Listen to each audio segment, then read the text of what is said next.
You don't chase women anymore. You audit them. Because every man eventually learns that the chase is where he loses himself. It's where he mistakes motion for meaning. Where his instinct to pursue gets hijacked by the need to be chosen. And in chasing her, he forgets the mission that was supposed to make her follow in the first place. Now, I get it. You used to think that love was something that you earned, right? Through effort. That if you just worked harder, proved yourself more, that she'd finally come around and understand your worth. She'd finally see it. But here's the thing. Effort without awareness, it just turns into servitude real quick. And somewhere along the way, you realize you weren't proving love at all. You were abandoning purpose. Now, you used to call it romance, I suppose, but what you were really doing was you were trading your focus for her approval and chasing peace through permission instead of through mission. That's why you stopped chasing. Because somewhere along the line, you learn the difference between desire and discernment. You learn that attraction can lie and patterns never do. You've been through enough betrayals to recognize a setup when you see one. You've seen what happens when vulnerability gets used against you. You've felt what it's like to stay loyal in a world that punishes sincerity. So now what you do, instead of running after affection, you analyze it closely and carefully. Instead of chasing chemistry, you read character. Instead of asking the question, does she want me? It's a dumb question. What you should be asking is, what does she do with power when she has it? That's a better question. And that's the audit. In modern dating, it isn't new at all. It's primal biology wearing a digital mask. It's the same exact dance that's been happening ever since even the Apple and, ever since Pandora in the box, since the first man mistook curiosity for trust. Every ancient warning to men wasn't really about women. It was about what happens when a man forgets who he is. When he trades his discipline for desire and his purpose for comfort. Eve wasn't evil. Pandora wasn't malicious. Stay with me on this. They were the feminine principle expressing what it always has. And that's the instinct to explore, to test, and to open what's hidden. But the tragedy isn't in what she opened, it's in how easily the man followed. Men lose their kingdoms the same way they lose their clarity. It's not because women took it, but because they handed it over willingly. The serpent didn't bite Adam. It whispered. And he listened. That's the part men keep missing. The downfall didn't start with deceit. It started with disobedience to purpose.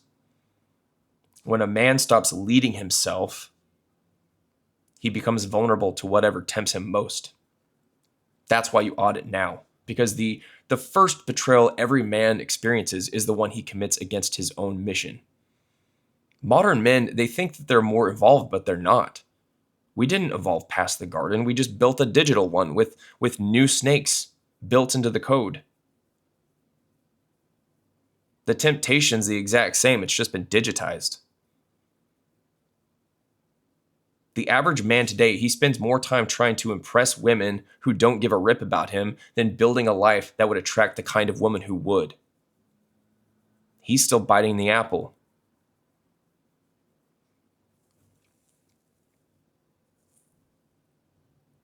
That's why you stop chasing. You realize the apple doesn't taste the same when you know the cost. You learned that what feels like freedom at first often becomes a leash later.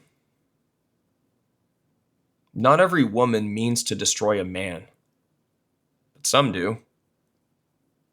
And the tragedy is, both kinds of women look the same in the beginning. The exact same. That's why you audit now. Every Eve still tests. Every Pandora still opens. Every snake still whispers. And the question remains, are you steady enough to face them without losing yourself? You audit now. Because you understand presence and you understand how what you carry affects what you attract. You've learned that the world doesn't give you what you deserve. It gives you what you project. You've learned that peace doesn't always beget peace. Sometimes it exposes chaos. The right woman will reflect what you bring, and the wrong one will resent it. Your calm will steady one woman and enrage another. Weakness invites manipulation, strength invites testing, and both reveal who she really is. That's nature. It's indifferent, it's unfeeling, but it's never wrong. It isn't cruel, it's corrective. What it does is it breaks what's weak so strength has room to grow. And when a man grows soft, what happens? Well, nature sends him a storm disguised as a woman, not to punish him, but to restore balance. You've lived that. I know I have. The woman you thought was sent to love you only showed you what happens when you stop leading yourself. She exposed the cracks that you refuse to see, or the ones that you covered up with optimism and excuses and misplaced loyalty. That's why it all felt divine and destructive at the same time. Because she wasn't sent to shape you. She was drawn to what you neglected. And when a man drifts off his purpose, chaos always finds him with a beautiful face. You don't romanticize that now. You recognize it for what it is. Not fate, but infiltration. A lesson in what happens when a man stops guarding the gates and calls his own negligence love. You stop chasing what distracts and start protecting what endures. You stop mistaking lust for love. You stop thinking stop thinking she broke you. She just walked through the door you left unguarded. That's the audit. And it's not just her you audit, it's you. It's you, because every time you meet someone new, the question isn't, can I trust her? It's, am I clear enough to see her for who she really is? Because once you let chaos through those gates, you start assuming every woman is a mirror. Some reflect you accurately. Others only distort you. A grounded woman reflects your strength back to you. A fractured one projects her turmoil onto you and calls it connection.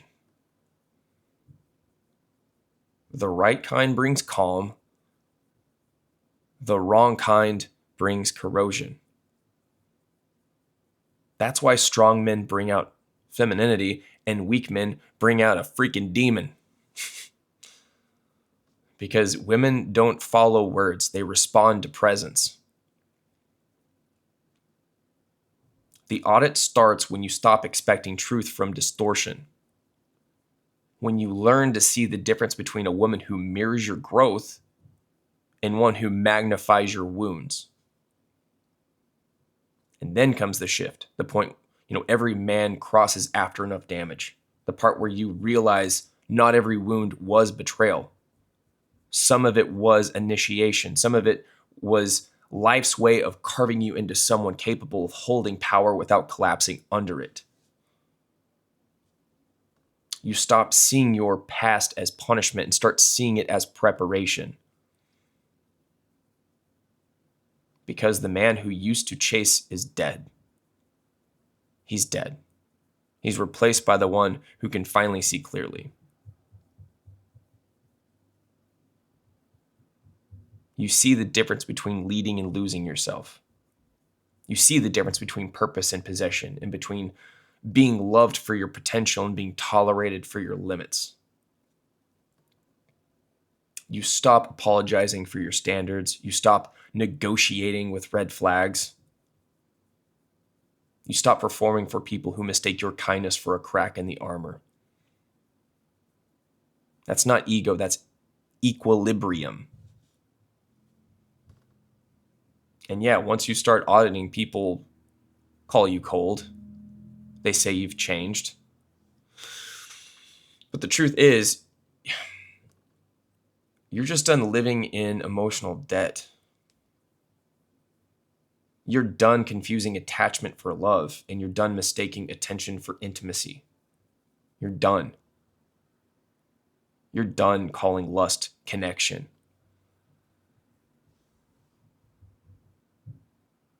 Because once you've seen what weakness costs, peace becomes non-negotiable.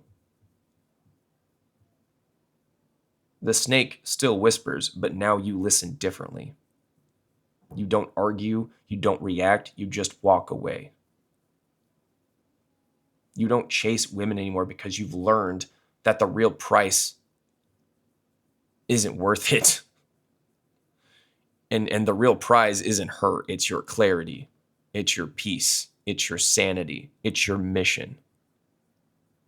And no man trades those things for comfort.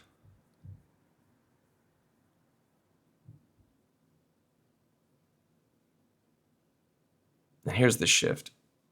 When you stop chasing, women don't change, you do. And that changes everything. The chaos fades, the tests shift, the noise dies down a bit. Because when your presence stops pleading, it starts commanding. That's not manipulation, that's magnetism. When you stop needing women to understand you, you start attracting the kind that respect you.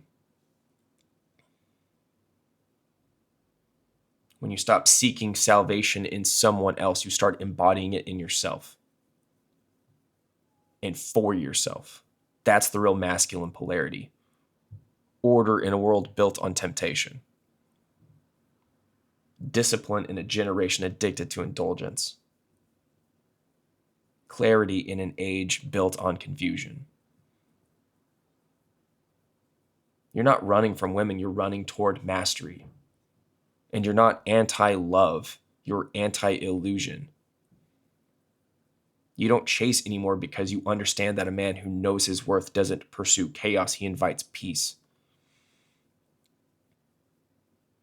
Because when you finally meet someone who's real, if you ever do, strong if, you recognize her by how little you have to lose yourself to keep her. And if you never meet her, you'll still have yourself. And that's enough. You don't chase women anymore because you've already found what you were chasing. Yourself. And that's the one audit you'll never regret.